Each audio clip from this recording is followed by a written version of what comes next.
Ubucuruzi n'inganda mu iterambere. Ubucuruzi n'inganda mu iterambere ni ikiganiro mugezweho na Minisiteri y'Ubucuruzi n'Inganda. Kibagezaho ibikorwa byose bifatiye kuri iyo minisiteri nk'urwego rushyiraho politiki, amategeko ndetse n'amabwiriza bigamije guteza imbere ubucuruzi n'inganda. Kibagezaho kandi amakuru ku bikorwa binyuranye by'iyo minisiteri ndetse n'abafatanyabikorwa bayo. Muri iki kiganiro mushobora gukurikira uko ubucuruzi buhagaze, bwaba ubw'imbere mu gihugu, ubwambukiranya imipaka cyangwa hanze y'igihugu, ndetse n'ubw'ibikomoka kuri peteroli. Ikiganiro ubucuruzi n'inganda mu iterambere kivuga ku bucuruzi buciriritse bw'abanyamyuga n'abanyabukorikori, gitinyura abantu guhanga umurimo, ubucuruzi bw'inganda nto n'iziciriritse, ubw'inganda nini zihakaza abantu benshi, gushakira amasoko umusaruro ndetse n'amategeko agamije guteza imbere ubucuruzi no kurengera abaguzi. Twongeye kubaha ikaze mwebwe mwese bamudatenguha bakunze b'ikiganiro ubucuruzi n'inganda mu iterambere, ikiganiro mutegurirwa na Minisiteri y'Ubucuruzi n'Inganda. Uyu munsi turaganira ku bucuruzi bwifashisha ikoranabuhanga, e-commerce. Tuzi ko ikoranabuhanga riyoboye isi muri byinshi bitandukanye dukenera mu buzima bwacu bwa buri munsi. No mu bucuruzi rero ikoranabuhanga rifasha gucuruza vuba, gukora vuba kandi no kunguka igihe. Ntimucikwe, ni mu kiganiro ubucuruzi n'inganda mu iterambere, muri kumwe na Vincent MPAKANIYE ukibagezaho. Ubucuruzi n'inganda mu iterambere. Ubucuruzi n'inganda mu iterambere ni ikiganiro mugezweho na Minisiteri y'Ubucuruzi n'Inganda. Tinyuka nawe uhange umurimo w'ubucuruzi uguhesha agaciro kandi ukaguha inyungu. Hera ku ngero z'abandi, ayo ufite yose watangiye. Murararitswe rero, iki kiganiro ntikibacike. U Rwanda ni igihugu kimaze kwigaragaza mu ruhando rw'isi mu gukoresha no guteza imbere ikoranabuhanga, rikagaragarira mu nzego zinyuranye z'akazi. Umuntu agashobora gukora byinshi mu gihe gito, cyangwa se itumanaho hagati y'abantu bakeneranye mu kazi rikihuta, umwe adataye umwanya ajya gushaka undi. Mu rwego rw'ubucuruzi naho ikoranabuhanga rirakataje. Reka turebe nko mu bucuruzi bw'imbere mu gihugu. Tuvuze nko mu mabanki, ubu arahatanira kurushanwa gutanga serivisi nziza kandi yihuse hakoreshejwe ikoranabuhanga, ku buryo imirongo benshi bamenyereye ku mabanki igenda igabanuka. Ku masitasiyo acuruza ibikomoka kuri peteroli naho ni hamwe mu hagaragara amafaranga menshi yishyurwa mu ntoki. Umuntu agafata umwanya akajya kuri banki, agatonda umurongo ashaka amafaranga yo kugura amavuta y'imodoka ye, akayizana akanywesha, yarangiza agahereza umupompisite amafaranga, yahava hakaza undi, bityo bityo. Bijya kugera nimugoroba umupompisite afite amafaranga menshi mu mufuka, hagakurikiraho ko nawe ajya gutonda umurongo kuri banki kugira ngo ayaverise. Iyi mikorere rero irashaje tugendeye ku iterambere ry'ikoranabuhanga u Rwanda rugezeho. Ubu ushobora kujya kunywesha ikinyabiziga cyawe kuri sitasiyo witwaje gusa ikarita yawe ya banki. Iyi tuzi iba yanditseho Visa card cyangwa Master card, ukayikoresha mu kwishyura, bityo ntutakaze umwanya ujya gushaka amafaranga kuri banki cyangwa ngo pompisite nawe aze kuwuta ajya kuverisa. Minisitiri w'Ubucuruzi n'Inganda arasobanura ibyiza by'ubu buryo. Urabona umuguzi akenshi amafaranga yacu ubu ngubu tuyabika mu mabanki, kandi turanakangurwa gukomeza kuyabika mu mabanki. Hari igihe rero ukeneye ikintu ku buryo bwihuse udafite igihe cyo kujya muri banki cyangwa se kujyaho byagutwara gutega taxi ugatanga amafaranga menshi gusa, ukagenda ukajya mu maduka ukagura ibintu byawe ukoresheje karite.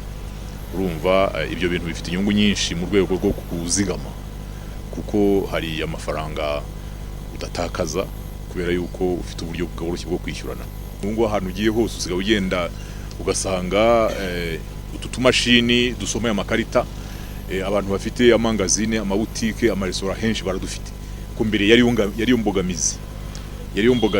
Ikindi navuga yuko mu rwego rwa tekinoloji rw'ikoranabuhanga rwose byarasobanutse. Ndibuka ibi bintu kera bigitangira mu mwaka wa 2005 na 2006 kugeza mu mwaka wa 2012 wasangaga hari ingorane nyinshi. Rimwe abantu babyitabira bajya kuri sitasiyo, bajya ku cyuma cyangwa se umangazini batangira gukoresha iriya karite, ugasanga hajemo ikibazo cya network, ibintu ntibikore bigaca abantu intege.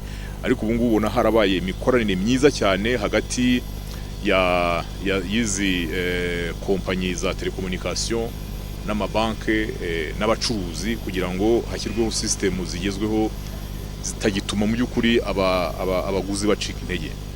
No mu bucuruzi mpuzamahanga ubu buryo bwo gucuruza hakoreshejwe ikoranabuhanga burakoreshwa. Benshi muzi aya maduka akomeye ku isi nka Alibaba, Amazon, Kaimu, aho ushobora gukomanda igicuruzwa runaka mu gihugu icyo ari cyo cyose ayo masoko akoreramo kikakugeraho utavunitse cyangwa ngo utigihe. Aha niho u Rwanda narwo rushaka gushyira ingufu. Ubu buryo bugakoreshwa mu kohereza ibicuruzwa bikorerwa mu Rwanda. Ibi ni nabyo umuryango mpuzamahanga ushinzwe ubucuruzi ku isi ITC na sosiyete DHL ikora umurimo w'ubwikorezi bashaka gufashamo u Rwanda gukoresha bene ubwo bucuruzi bwifashisha ikoranabuhanga e-commerce. Babyemeranije mu masezerano yasinyiwe kuri Hotel de Mille ku itariki ya 11 Gicurasi 2016. Nibyo umuyobozi wa ITC asobanura. Pleased to be back in Rwanda. You will remember that ITC did the World Export Development Forum, the first time we were doing it in Africa, here in Kigali 2 years ago. Nishimiye kugaruka mu Rwanda. Muruka ko ubushize ITC yakoze the World Export Development Forum, akaba ari nabwo bwa mbere twabikoze muri Afrika. Tukaba twarakoreye iyi nama i Kigali mu myaka 2 ishize mu kwa 9 2014. Kandi tukaba twari tuzi ko yari intangiriro nziza ya World Economic Forum izabera hano mu Rwanda muri iki cyumweru. Tugarutse muri gahunda dufite cyane ku mutima wacu, ariko iyi gahunda ikaba inakunzwe n'u Rwanda ariyo digitalization, ikaba izafasha cyane inganda n'iziciriritse kujya ku ruhando mpuzamahanga biciye mu igurishwa n'igura bifashishije internet. Tukaba dufungura ku mugaragaro dufatanyije na Minisiteri y'Ubucuruzi n'Inganda hamwe na Minisiteri y'Urubyiruko n'Ikoranabuhanga. Uru ruhando mpuzamahanga rw'igurisha n'igura bifashishije internet twise madeinrwanda.com. Tukaba dufite icyizere ko urubuga ruzafasha inganda n'iziciriritse kugeza ibicuruzwa byabo ku rubuga mpuzamahanga, duhereye muri Afurika y'Uburasirazuba, Afurika yose ndetse n'isi yose. Turimo kureba uburyo twafasha inganda n'iziciriritse zo mu Rwanda tuzigeza i Burayi ndetse na Leta Zunze Ubumwe za Amerika ku buryo byagirira akamaro impande zombi, Abanyarwanda n'abanyamahanga. Turi hano twiyemeje gutanga ibintu byinshi kuko turi ikigo cy'iterambere gikunda gukorana n'u Rwanda kandi kuko u Rwanda ari igihugu gifite gahunda. Kandi dukunda gukorana n'abantu bafite gahunda, bikore na bimwe mu murongo ngenderwaho dufite. Nkaba rero nishimiye kuba ndi hano. So good to be here and obviously happy to take whichever. There are of course getting hari ibintu turi gukorana n'urugaga rw'abikorera ku giti cyabo Private Sector Federation, tukaba tureba uburyo twafasha inganda n'iziciriritse uburyo bwo kwishyura, kugura no gukora ibintu bifite agaciro bifite na karite ku ruhando mpuzamahanga. Urugero, ubu turimo kureba uburyo ibigurishwa byo mu Rwanda byagira umubare w'ibanga byajya bimenyekaniraho kugira ngo u Rwanda rugire umurongo cyangwa umubare warwo bwite, bityo ntuzongere kwifashisha ibindi bihugu. Ibi rero bizafasha kugeza ibicuruzwa bivuye mu Rwanda kubigeza ku isoko mpuzamahanga. Hari ibintu byinshi bigikenewe gukorwa, ariko ubu tuzi neza muri ibyo twakihutira gukora kandi twatangiye kubikora. Kugira ngo ibi bishoboke rero ni ngombwa ko horoshywa ibijyanye na transport y'ibicuruzwa. Nibyo umuyobozi wa DHL asobanura. The difficulties of exporting goods from any African countries including Rwanda of course. Ingorane zo kohereza ibicuruzwa mu mahanga akenshi na kenshi zirasa. Zimwe muri zo nizo twakwita mu rurimi rw'amahanga tariff barrier and non-tariff barriers. Akenshi zikaba zigera hagati ya 30 na 40 ku nyongeragaciro z'ibicuruzwa iyo bimaze koherezwa mu mahanga. Iyi rero niyo mpamvu dushishikariza Leta n'abikorera ku giti cyabo kurushaho kwifashisha igurishwa n'igura wifashishije internet e-commerce kuko byarushaho kuzanira umusaruro SMEs, inganda nto n'iziciriritse zo mu Rwanda n'ibindi bihugu bya Afurika ndetse no kuba mpuzamahanga kurushaho. U Rwanda ni igihugu gifite umuvuduko mwiza mu iterambere ndetse cy'igitegererezo ry'iterambere muri Afurika. Ni igihugu gifite ubuyobozi bwiza abandi bakwiye kwigiraho kubw'inyungu z'iterambere rya Afurika muri rusange. Icyo mbona u Rwanda rwakunguka nyuma y'inama nuko SMEs cyangwa bizinesi zizayoboka ikoreshwa rya internet mu igura n'igurisha e-commerce, ari nako n'iterambere rigerwaho ndetse n'igabanywa ry'agaciro k'ibigurishwa ndetse no gushyira hamwe kwa SMEs. Muri uwo muhango wo gusinya amasezerano yo gutangiza gahunda y'ubucuruzi bwifashisha ikoranabuhanga, abantu banyuranye bagize icyo babivugaho. Nka Minisiteri y'Urubyiruko n'Ikoranabuhanga yari ihagarariwe. It's at the heart of Rwanda, as you're aware, our vision 2020. biri ku mutima w'u Rwanda ngo tubibona muri Vision 2020 turashaka kureba uburyo abikorera ku giti cyabo bahimba iterambere mu gihugu cyacu kandi ibi ntibyagirwa tutifashishije ikoranabuhanga. Leta y'u Rwanda muri Vision 2020 ikoranabuhanga riri mu bintu u Rwanda rwahaye priority mu guteza imbere ikoranabuhanga rimaze imyaka 16 gusa. Nk'uko twabitangiye mu mwaka wa 2000 twatangiye dushyira ibigo by'ikoranabuhanga tukareba ibyakorewe ikoranabuhanga kugerwaho vuba. Yari gahunda y'imyaka 5 yahereye mu mwaka wa 2000 igeza mu mwaka wa 2005. Ubu rero dufite indi gahunda turi kugenderaho yiswe Smart Rwanda yahereye mu mwaka wa 2016 ikazageza mu mwaka wa 2020. Izita cyane cyane ku guhuza iterambere ry'igihugu n'ikoranabuhanga, digitizing the economy. Dufite intego yo kwirakiza internet mu gihugu hose ndetse igakoreshwa n'abantu benshi mu gihugu. Twihaye intego yo kwirakiza 4G internet mu gihugu hose kugera ku kigero cya 95% mu mwaka wa 2017. Kugeza ubu ngubu mu turere 30 dufite tumaze kugeza 4G internet mu turere 25.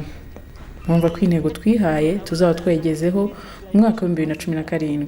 Hari gahunda nyinshi Leta yihaye nka Rwanda Online, aha akaba ariho umuntu ashobora kubonera serivisi zose wakenera za Leta wifashishije internet. Tukaba dufite intego yo gushyiraho serivisi 100, tukaba tumaze gushyiraho serivisi 25 zikaba arizo ziri online.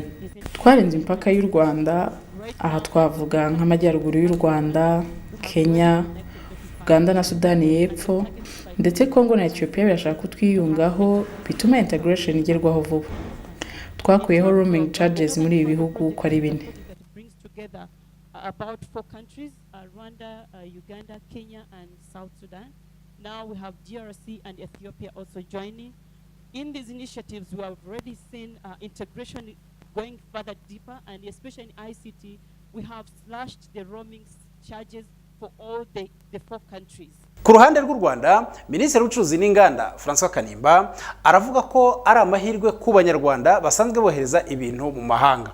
Aragira ati ni nabyiza ko iyi gahunda ije ihurirana na gahunda u Rwanda rwinjiyemo y'ubukangurambaga ku gukoresha ibikorerwa mu Rwanda, ariko bigakorwa ari byinshi ku buryo tunasagurira amasoko yo mu bihugu byo hanze. Made in Rwanda campaign.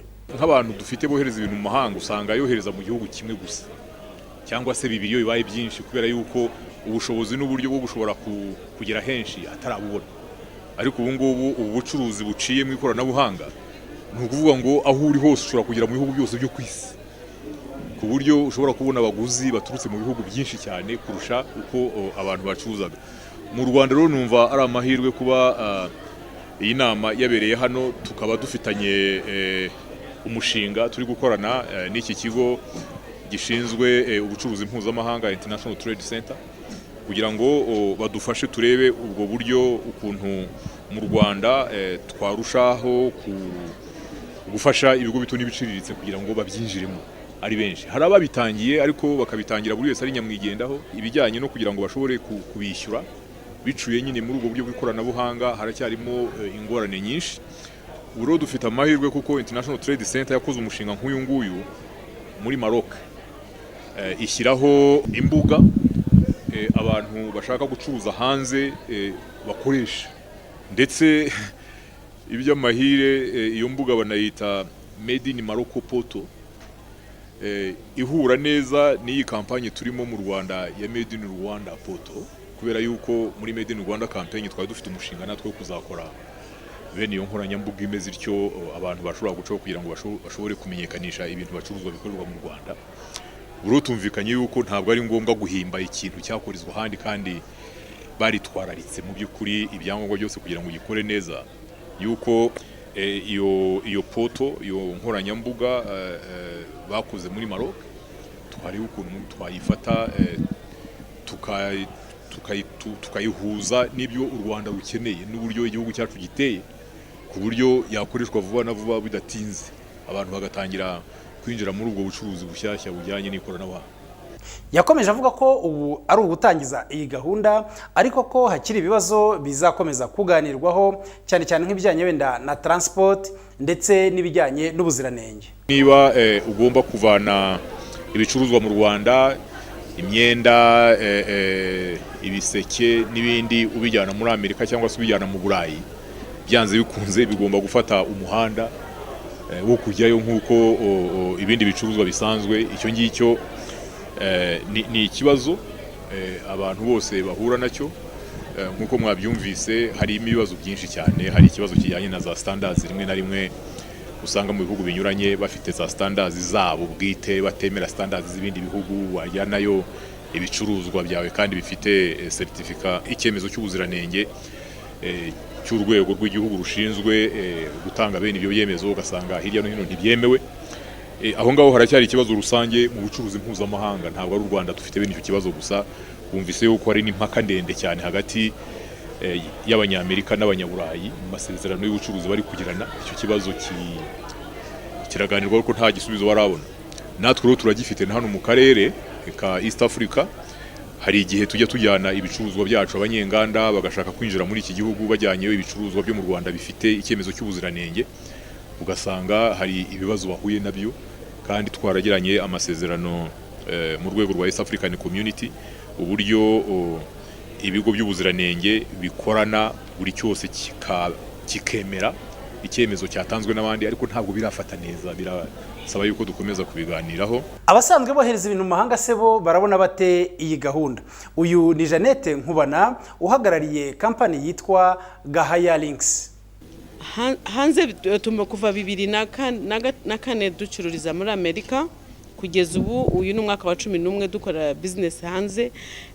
Biragenda, ariko nk'uko mwumvise mu biganiro twagize hano uyu munsi, haracyarimo ibibazo byinshi cyane cyane nko kohereza ibintu hanze birahenze. Icya kabiri, iyo ari amasoko matoya aho ubika ibintu byawe kugira ngo uhe amasoko menshi.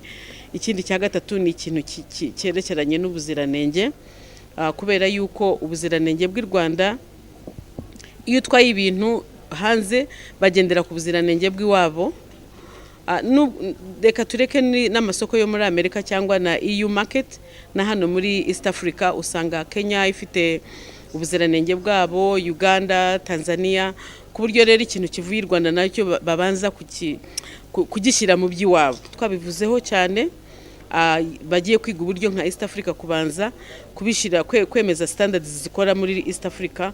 Noneho rero nka block ya East Africa tugashobora kujya kugirana ibiganiro na EU market na US market, bikatworohera. Noneho ikintu kivuye muri East Africa kikagenda bakemera ko cyujuje ubuziranenge. Aranagaragaza inzitizi ziboneka ku gucuruza online, ariko anagaragaza uburyo zakemuka. Urumva inzitizi ziri mu gucuruza muri online, reka mbaho urugero rufatika.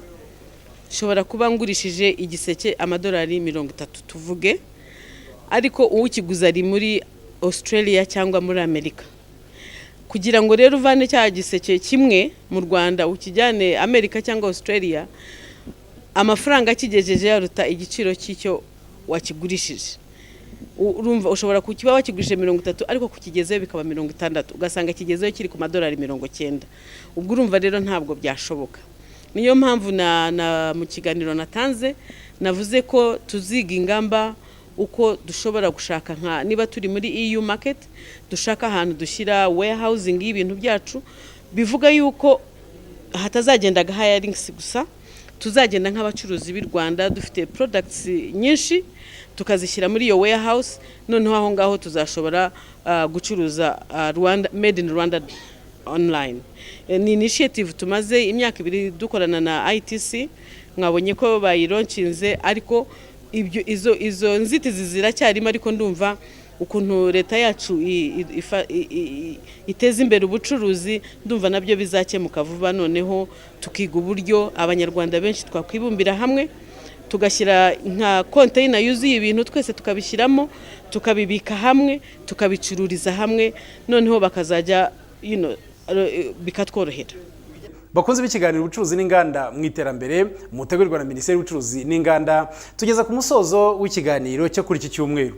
Ikiganiro kibanze ku gusobanura ibijyanye n'ubucuruzi bwifashisha ikoranabuhanga, e-commerce, buzafasha abacuruzi b'Abanyarwanda kunguka igihe, ariko no gukora vuba ibyo bakora bikava mu nzira. Tubashimire rero mwebwe mwese mwadukurikiye mu kiganiro cyo kuri iki cyumweru, kandi tubararikira ikiganiro cyo ku cyumweru gitaha kuri iyi saha byari ikiganiro ubucuruzi n'inganda mu iterambere, mukaba mwari kumwe na Vincent MPAKANIYE usanzwe akibagezaho.